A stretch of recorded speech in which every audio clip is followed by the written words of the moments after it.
Hi guys, welcome to my channel, and I'm finally back, and I'm back with I'm here to talk about my millinery block and some wig making tips. These are trial and errors that I've learned that I feel like, it would really help people with making a wig, because when I make a wig, I like it to fit me a certain kind of way, and I'm very funny about the way it looks, and I don't like lumpy. I kind of want it like my sewing. There's no lumps. It's like practically natural, you see? And I want to be able to wear it in different styles and stuff like that. Like, I like to be able to do things like this and just basically, have out a little bit of a leave out as possible. So, I'm over here distressing myself. So if you're curious, I'm wearing cheap beauty supply store hair. I buy hair and I recycle it. I recycle it by washing it, deconditioning it, and just allowing it to air dry and just reusing it. I'm not very funny about I'm funny about texture of the hair and the brand. I go to a place where, they know me and I'm comfortable with them with purchasing. But anyways, let's talk about the tips and tricks. First of all, I'm going to talk about tips, and then I'm going to show you my millinery block, because these are things you should do before you start working on your block. I purchased my block and I didn't pay attention about where I was purchasing it. I didn't acknowledge the fact that the store is all the way in China, which is a big mistake on my part, because I was waiting for a while to get my block and I didn't get a tracking number, and it was hell. So I suggest that you order from a store that's close to your borough or state. And I said borough because I'm from New York, but yeah, just close enough to you. I'm going to link below a few locations that you can order from that are in the States, not out of state. So anyways, but I'm not going to complain and say that the store I ordered from, which was Amazing Hair Store, was horrible, because it wasn't. It was basic, and I also ended up getting this, which was like I'm very thankful for. It's measuring tape, but you can get it at the 99-cent store. And try to get it the one with the pins included, because using pins helps you when making your wig. Okay, so my first suggestion when making a wig is to measure your head. Measure what your head is in circumference, but not only circumference, measure in surface area. What do you mean by surface area? And diameter. Measure in surface area. Like, for example, consider your measurement from your hairline. Consider the measurement from your hairline to your nose, right? So when you're working on your head, you can emulate that on your mannequin. So consider your hairline to your nose if you want the wig to fit to your hairline. But if you are gonna have like a little bit of leave out, like I would, oh my god, I got makeup on it. But if you're gonna basically leave out a little bit of hair to make it more natural, you just start from where you would leave hair to basically where your eyebrows meet, which you consider that your forehead, and you would make that your forehead on your mannequin. Ow. And you also would want to consider, just like having the measurement from your eyebrow, or from your eye, the end of your eye, to your hairline, or where you would want a leave out. So that would be surface area. So because you want the wig to, like, when you're sewing and you're going this way, you want to be able to know where to stop on the mannequin head. So just in case you guys need more visual, I'm going to take out the block head.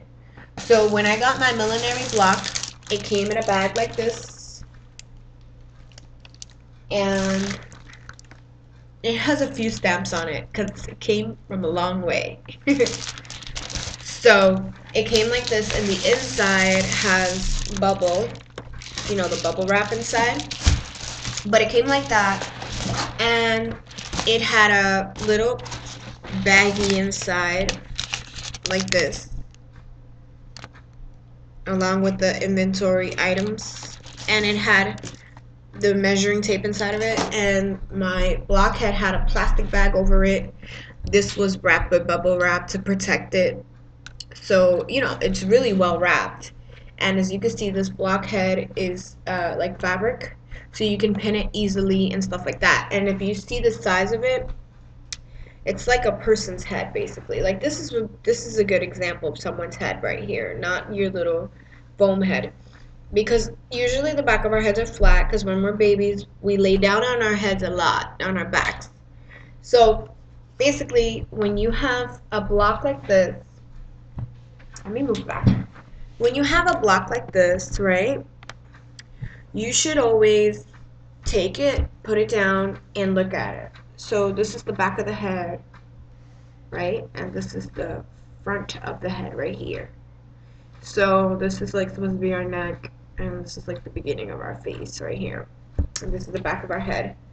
So like I said, you want to measure, basically you want to measure where you want your leave out to be, which mine would be like right there.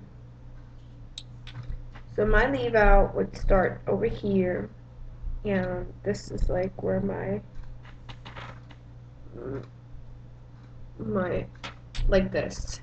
So you see, this is how I'm measuring it. Like this is like where I want my whole, from my leave out to like where my face finishes.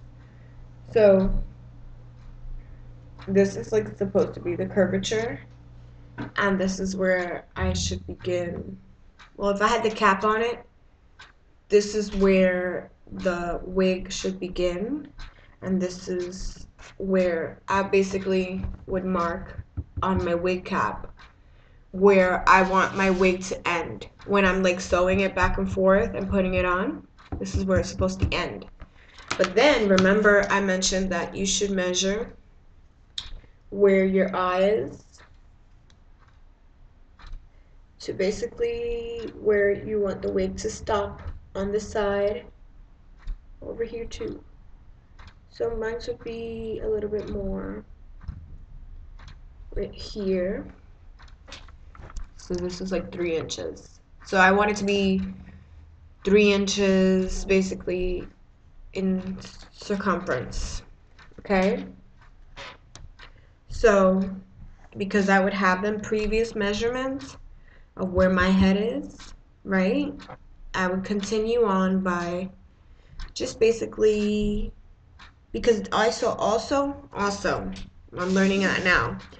When you do this whole thing like that, remember where your nose was, because that would be like the center of your mannequin's face, and that is where you're like, okay, my nose is here, then my eyes are up here, right? They'd be up here, and this would be the end of my eye, and this is where it would be basically over here. So basically you'll see that once it's here, it would match up to this up here. I hope it's not complicated. I feel like it is. But anyways, you'll see that it'll actually match each other, and you'll create your own shape. And as you create your own shape, you use a white eyeliner, and you'll be like creating the shape that you specifically want, because I wanted mine to be very specific. And once you can create the circumference, then you can start working on where you want your part to be and stuff like that. Because not only would I measure the front of the head, I would measure where I want the back of the head to be, because I would want to leave out a little bit of hair in the circumference so that I can be able to wear in a ponytail, because it's not just a wig, it's actually a piece, a hair piece that I want to wear every day and just be able to not have to deal with the tension and the braiding. So it's like a sew-in, but even better, because you could take it off whenever. So anyways, moving on. Let me just put my light back on. Is this the better? It kind of is better, but let me see the difference.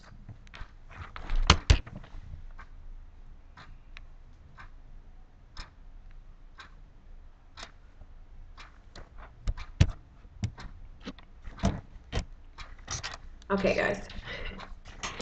I'm wondering if this is better. So, like I was saying, try to use one of these heads, and this head was not cheap. Sounds bad, right? Alright, this mannequin, this millinery block, canvas block, was not cheap. It was almost 50 bucks. But with the websites that I'm going to link below, they're cheaper. Mine was very expensive because of shipping. And remember, I got it from China. So, anyways, like I was saying, you might want to like get where your ears are positioned, where your nose, your eyes. That way you can like treat this like your baby.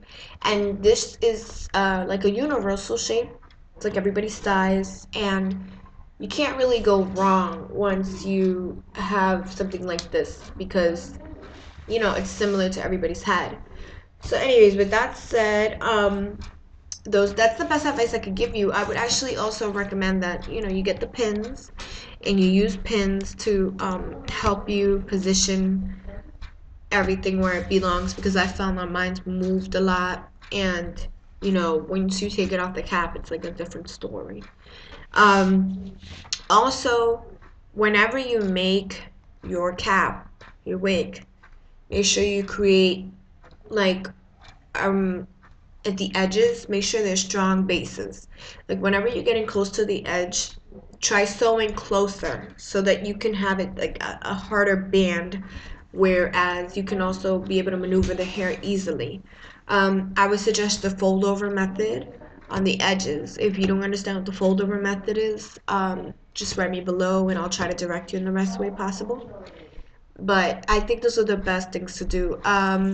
I'm gonna actually do it again. I'm gonna buy a new wig cap. I'm trying to find a really good wig cap that Muffins My Lover uses and Fabulosity is Me uses it. And once I can find a cap like those two use, then I'll be able to like really make the kind of wig that I want. Because I don't just want a wig, I want something that is so versatile and stuff like that. But hopefully I explained it well enough for you guys. If I didn't, let me know. I'll remake this video. Thanks for your time. That's about it. Remember, I'm going to link below the places you can buy this. Mine is a short, so because it's a short, it's not like you kind of have to place it on something so that you could be able to use it standing. But if you see me, I'm in a chair, I'm on a table, I wouldn't have a hard time sewing on this. And the short is cheaper, but they're coming long and short. But yeah, and if you're wondering, the bottom looks like this, so you can put the stand under it. So you can put it on the stand and put it on a table for better grip. Like, I am not unhappy with my purchase. I am happy. I just wish that I knew better. But yeah, with that said, this video is pretty long. Hopefully you guys learned something and I was able to help you. And I'll be back soon with my own wig and my own, me following my own instructions. So thanks for your time, guys. I love talking to you guys. I'll speak to you soon. Bye-bye.